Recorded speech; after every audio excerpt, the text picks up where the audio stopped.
Hey, Dad. Hey, how you doing? What's up? How's it going? Being in Las Vegas, I'm kind of tired, but I'm enjoying the States. How you doing Tired? down there? You working hard, working overtime right now? Yeah, trying to do what I need to do to try to save a lot of people's lives and stuff, especially with this, epidemic pandemic of coronavirus and all my experience of the years, working in the jungles and all the stuff I do. You know what I do. So this is a different point in my life where I've done enough push-ups in my life, so this is my moment in time to make a big difference. I love it. Well, for people who don't know, obviously, like this is my dad. He's the OG, I would say. We also call him Pops. My dad is a microbiologist. He's also a professor of virology in Germany, and he's the director of clinical research and education for the Tropical Pathology and Infectious Disease Association. So he's also a trauma surgeon, a veteran, and he's just an all-around badass. That's what I would say. So we're gonna just dive right in. We'll make this like short and sweet and quick. If you guys have any questions, like feel free to write them, and I'll try to like pay attention during the live stream and get them answered. So, okay, first up, Dad, can you tell us what is the coronavirus? Well, I mean, the real thing on the coronavirus is we define viruses as DNA or an RNA. This coronavirus is an RNA virus, and it has a lot of capabilities. The coronavirus is a virus really of animals, really of bats. It's been around since 1960, probably a lot longer than that. And what's happened is that this particular coronavirus was discovered in 1960, and it just happens to jump into man. Back then in 1960, it came from bats. We know that the coronavirus itself the bats carry about 400 different types of coronavirus. And we know for a fact out of the 400 coronaviruses, 3 affect human beings. That's SARS, that's MERS, and also this particular COVID-19. And the bottom line, at the end of the day, the coronavirus is an RNA virus, and it is very smart. RNA viruses have the ability to mutate all the time, and that's why we're having such a big problem with this particular virus, because it's RNA mutagenic capabilities. I mean, it's far worse than influenza and a lot of the other diseases. So when you talk about the origin of the virus, I know you said that this particular strand of the coronavirus, is that the right terminology, strand? Mm-hmm. It Mm-hmm. comes from bats? Right. Mm-hmm. Mm-hmm. So how does that get transmitted into human beings? Well, most of the time that a lot of people don't realize that these viruses are naturally in animals themselves. That's their host. And for example, when we talk about the bat's been around since the prehistoric times. In fact, bats carry over 1,000 different RNA viruses. So what usually happens is that man encroaches in their territory, deeper in the jungles, or they do something exotic. So for example, the bat doesn't get rabies. The bat doesn't get coronavirus. The bat doesn't get diseases. So what happens is we get in contact with this particular animal, i.e. a bat, could be a cat, whatever. And then what happens is we're eating the bat or we're drinking the blood of the bat, and we're doing some of these practices that some of these people do in these foreign countries. You get what we call the words called spillover or spillage. That virus jumps into the human beings. Some of these people think drinking bat blood makes them younger again. Maybe they don't Wow. cook their meat, I or need what some of happens.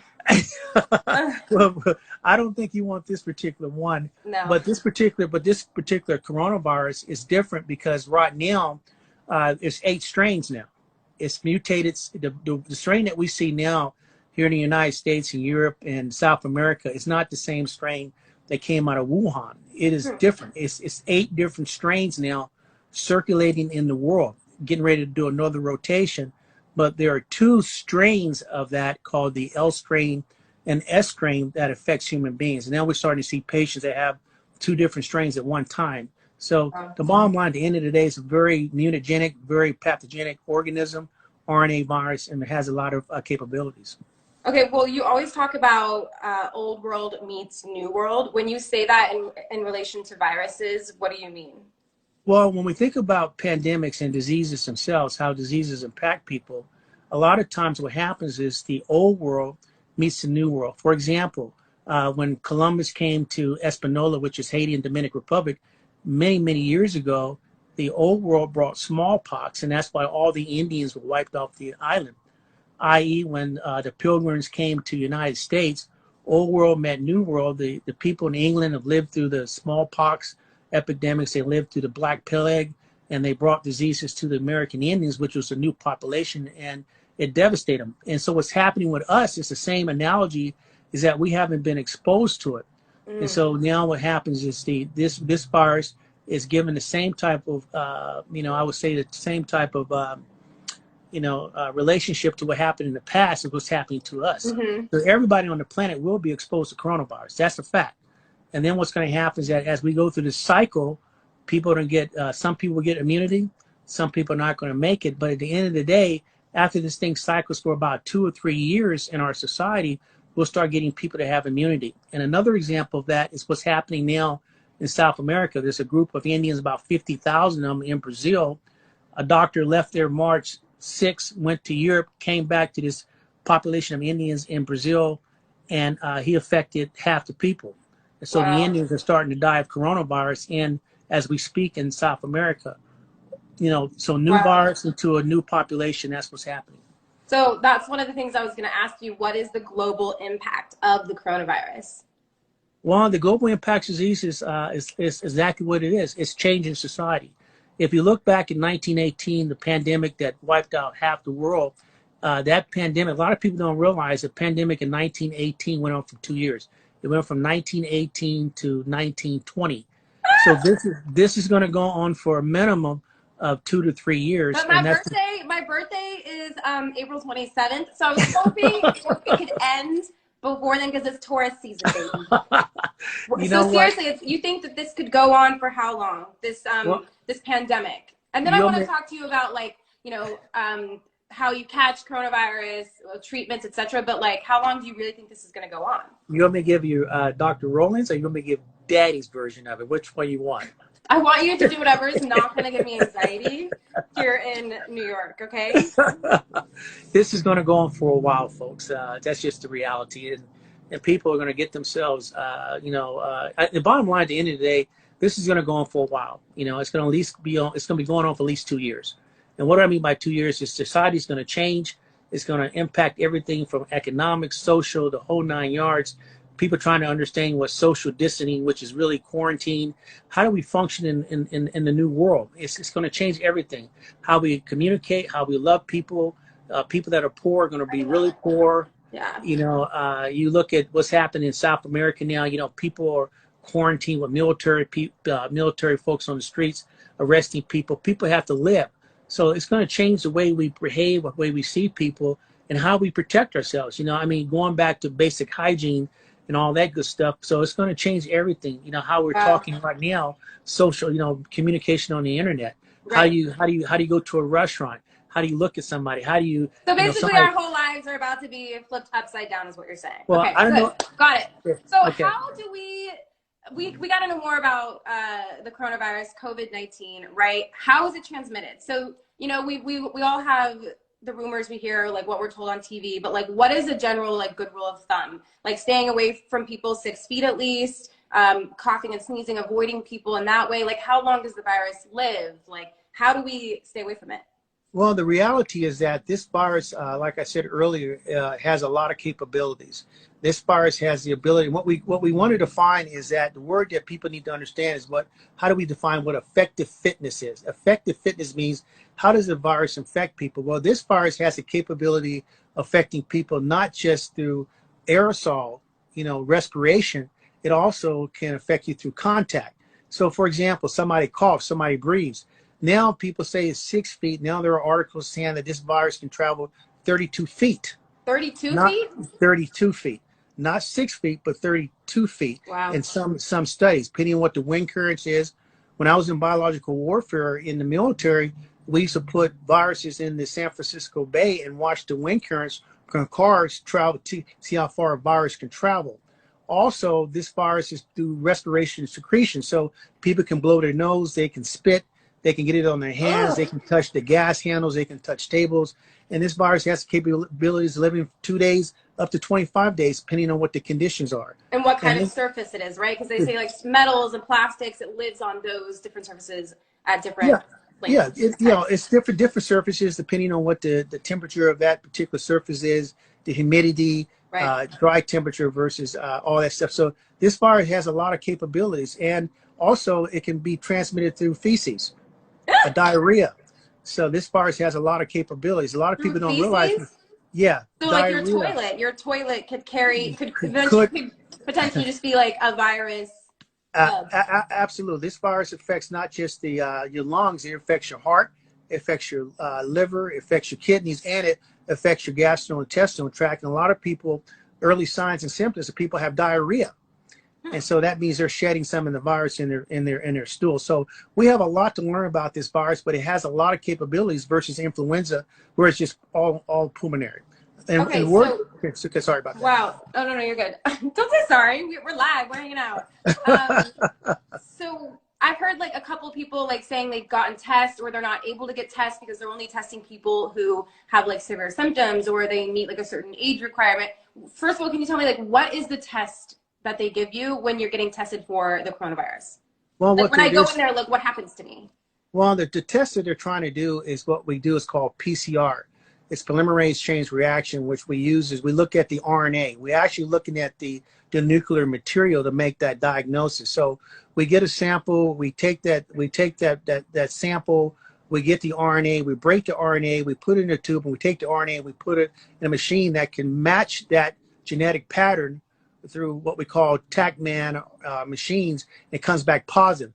This is 100% confirmatory, 100%, but it's very So how do they expensive. take the sample from a human though? They can take it through your nose. They can take it through your mouth. Even So get like swabbing up your swabbing your nose, nose, swabbing yeah, your throat, like what? throat, and then also taking blood. But at the end of the day, the primary diagnostic, which is the most expensive one, is this PCR. The second one, what they're trying to come up with, is to take your blood and see if you've built up antibodies, and that's the second one. But they haven't really developed that test yet. But the PCR is difficult. What's happened is that it takes sometimes 1 to 7 days for them to get results, and these people are infected. So a nurse gets tested, and she's out there going back to work, infecting other individuals. Right. So that's the lag time. And the biggest problem that we have here in the United States and worldwide is that we haven't tested everybody. We can't, we don't have the capabilities, and that's why we're so far lagging. So in one week, I wouldn't be surprised if there's 500,000 cases in the United States and up to 25,000 people dead. So you think that we should be testing everybody, like absolutely everybody should just get a test? And like that could be supplied to us by the government, like, or like the World Health Organization, like who should be responsible for like making sure we're all tested, or is that something that we should be doing? Well, and the bottom line is that, and that's where people make the mistake. You're not going to just get one test. Everybody in the world, everybody in the United States needs to be tested because, and we're not talking about one test. We're talking about 3 or 4 tests in a year, because that individual, it was positive. They work at a restaurant. They go to the restaurant. You go there for dinner, and they're coughing, hacking. Maybe they're asymptomatic supercarrier. You're infected. Don't make the mistake that somebody in Idaho, in Pocatello, or some country town in Mississippi cannot be ground zero. And so we have to test everybody. So when people talk about the test is not just one test. The test itself is going to be multiple tests over years until we actually really get control of the coronavirus. Wow. So if I was to get the coronavirus, what is the standard treatment? Like we've all heard in the news, like they say certain drugs, like malaria drugs, etc., can help treat it. And what is it really about the virus that makes you sick? Is it the virus itself, or is it some kind of infection that you get post-virus? Well, it's a combination of both. The bottom line at the end of the day, and Dr. Fauci, he will back me up on this. There's really no treatment for RNA viruses. There's no real treatment for Ebola. There's no real treatment for influenza. There's no real treatment for coronavirus, SARS, or MARS. So what we're trying to do is that we're trying to come up with strategies to inhibit the proliferation of the virus in the cell. But people need to understand these viruses are intracellular. A coronavirus is an obligate intracellular parasite. So you breathe the virus. Break it down. What does that mean? What it means is that when you breathe this virus into your lungs, this virus goes inside your lung cells, It goes inside your kidney cells. It goes inside your heart cells. And it's very difficult for our immune system to attack cells that are inside. This virus is similar to HIV. Let's be real. HIV lives inside your lymphocytes, your cells that are responsible for the immune system. So this virus has a lot of capabilities. So when we say obligate intracellular parasite, the virus lives inside the cell. So when we talk about treatment, they're talking about, Rismavir. They're talking about And what are these malaria. for? Remdesivir is a medication we use in HIV patients. And what that medication does is inhibits the RNA-dependent polymerase of the virus. Every virus has an RNA-dependent polymerase, which is a protein that allows it to read. So our strategy is that we can inhibit this particular protein that allows that virus to replicate, then we can stop the virus. And that's very difficult because the virus is mutating, the virus is inside the cell. And so a lot of the strategy that we're trying to do is trying to keep the virus from getting inside the cell. Now, everybody's talking about this malaria medication that people are touting, but there's no real studies on that. People are talking about some guy treated 600 people on malaria medication, has 100% viral thing.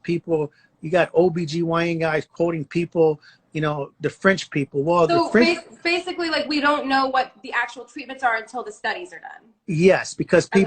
we haven't done the clinical trials, and people are taking a big chance. I've written in my career probably 1,000 prescriptions for malaria. I've treated 1,000 patients in the jungles with malaria medication, Plaquenil, and it works very well on malaria. It's a parasitic medication, but the malaria medication also has the ability to help with people with lupus and also rheumatoid arthritis, which is an anti-suppressive. So that's some of the ideal and the actual trying to get a vaccine. You're looking at 2, 3, 4 years from now, and I can guarantee you the virus 3 or 4 years is not going to be the same virus as today. It's going to mutate.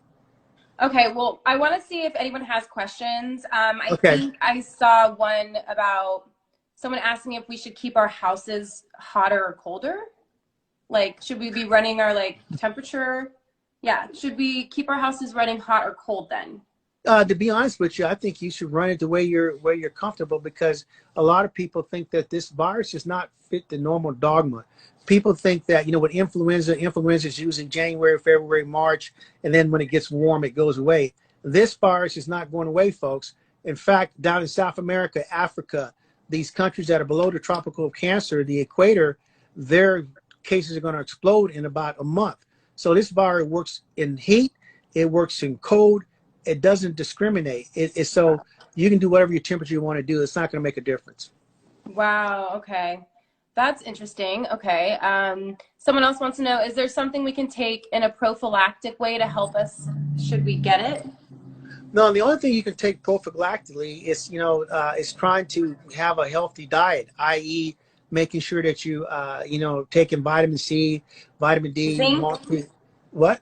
Zinc? Yeah, zinc will work fine. Any of these minerals and stuff are great. Anything that can kind of prime your immune system is the best thing that you can do, and is try to have a very, very a positive attitude. And I'll ask you about some biosecurity things that you can have to protect yourself, about washing hands and all that stuff when you're ready for that.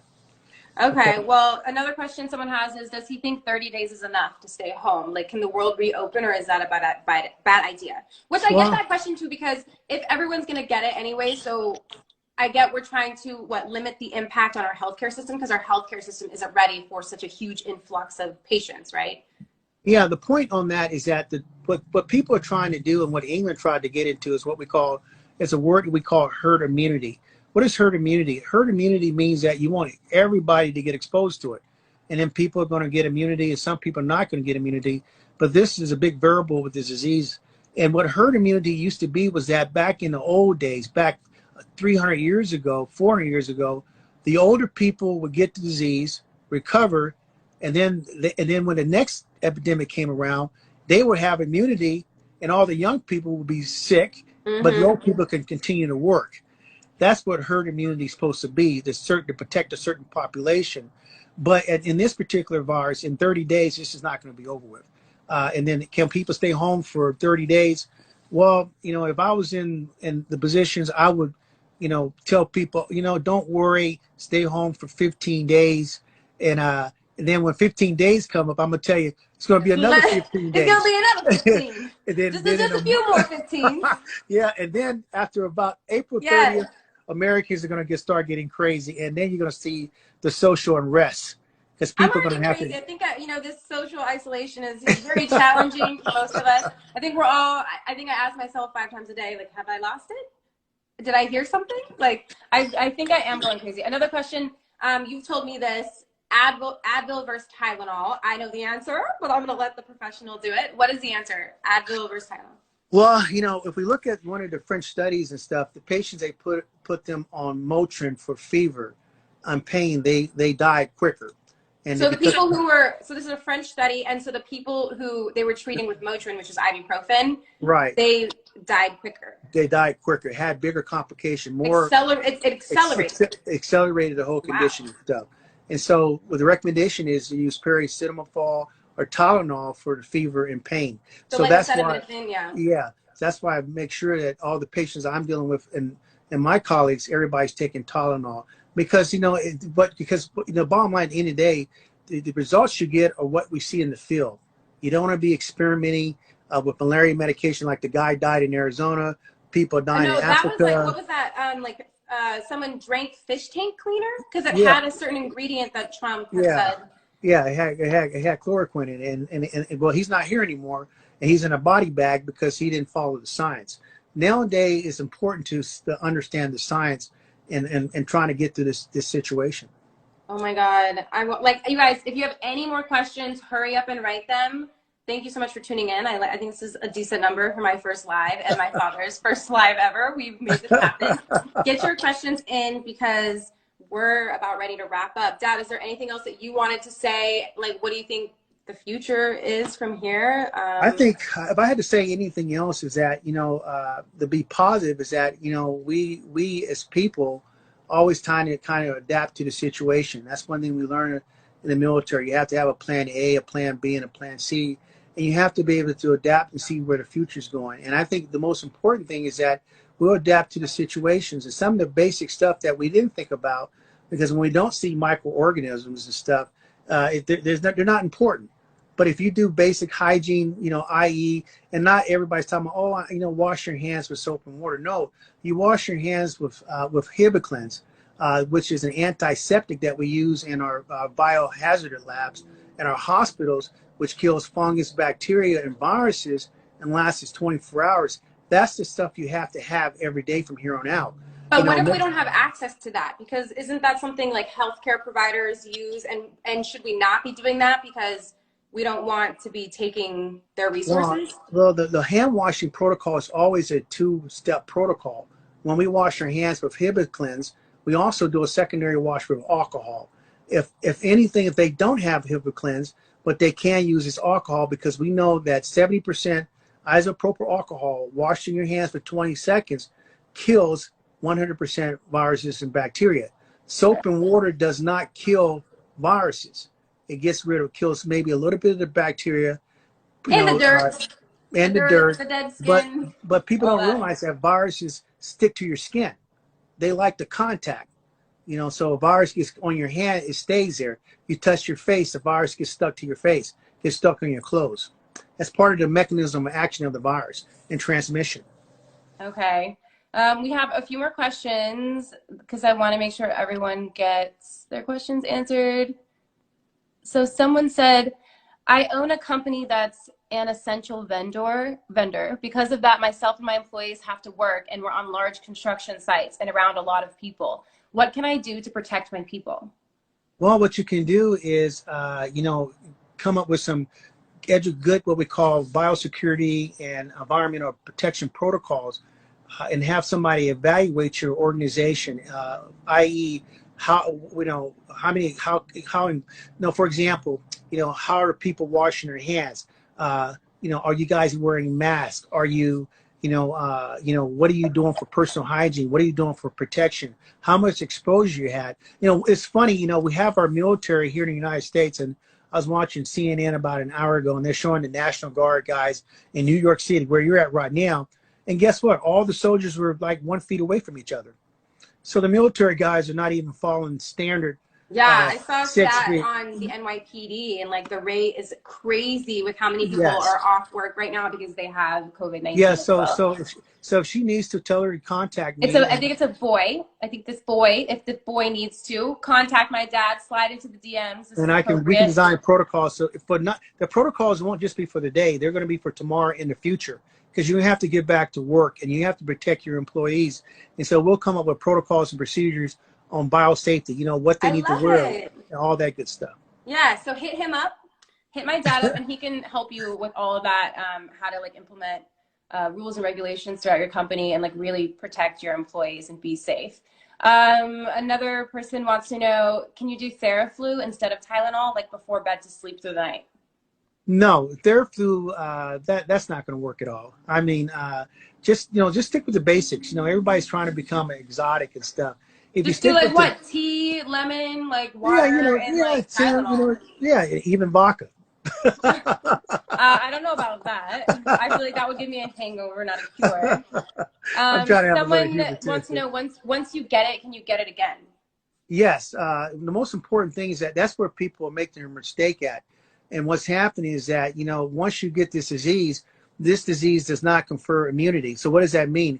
So if you come back and you're positive with this coronavirus and you get through the symptoms and you survive and you get on the other side, and then all of a sudden you're very happy that you made it, you can be reinfected. And they're showing now that 10 to 15% of the people that get the disease are being reinfected again. So you take 100,000 people, do 15%, that's 15,000 people.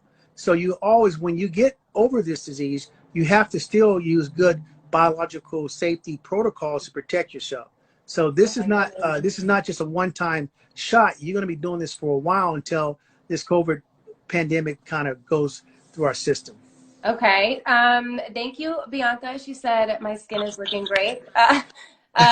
Someone else wants to know, Dad, what is the number one worrying symptom? Number one, what? Worrying. Like if you get this symptom, you should be worried. Maybe this is how I'm taking it. I'm sorry if I'm freaking you out. But like you should take this symptom and be like, I need to go to the hospital and like be worried that I'm in bad shape, maybe? Is that what you mean? I'm dramatic. No, I'm well, sorry, guys. I'm going to give you an example. I got a call last night from Montgomery, Alabama, from a nurse. A nurse that called me last night. She was 2 weeks ago. She had a patient. The patient was going for a pre-op. The patient coughed in the room, and nobody thought about it. And the patient ended up getting a COVID-19 test, came back positive. Well, she called me yesterday because the last 2 days she had a very, very, very, very painful, painful throat. She had a very non-productive cough. She had a fever, and she had chills, and she had nausea and diarrhea. And so these are the main symptoms you need to be looking for, not just based off fever. Okay, wait. So So list them again. These are the main symptoms to pay attention to. a very, very painful throat, a Okay. non-productive cough, nausea, diarrhea, and then you can have a fever too. But these are the main ones that you see with this coronavirus. And this is from a nurse that I, took care of last night in Montgomery, Alabama and stuff. So another friend wants to know, how at risk am I with asthma? Well, I mean, any pulmonary insult condition, asthma, COPD, a smoker, if you already have some type of pulmonary problem, this virus attacks your pulmonary, so you're already immunocompromised. So your disease is going to be a lot more worse than somebody that just has normal lung capacity. So the most important thing for you to do is make sure that you don't get the disease. And if you do get disease, make sure you get an early and demand treatment and get treated early, because you've already immunocompromised. Oh my goodness. Great information. Okay, cool. I think we answered everybody's questions. Okay. If you guys want us to keep doing these live sessions, let me know. Let my dad, Dr. Rolling, know. His Instagram is Dr. Rolling. Pretty simple. I might have suggested that because I thought it was a good name. But yeah, so hit us up, DM us, and we'll try to make these happen more often. Thanks for watching. Say goodbye, Dad. That's what we do in television. We sign off. You know what? This is, I've been waiting for you to do an interview with me for years.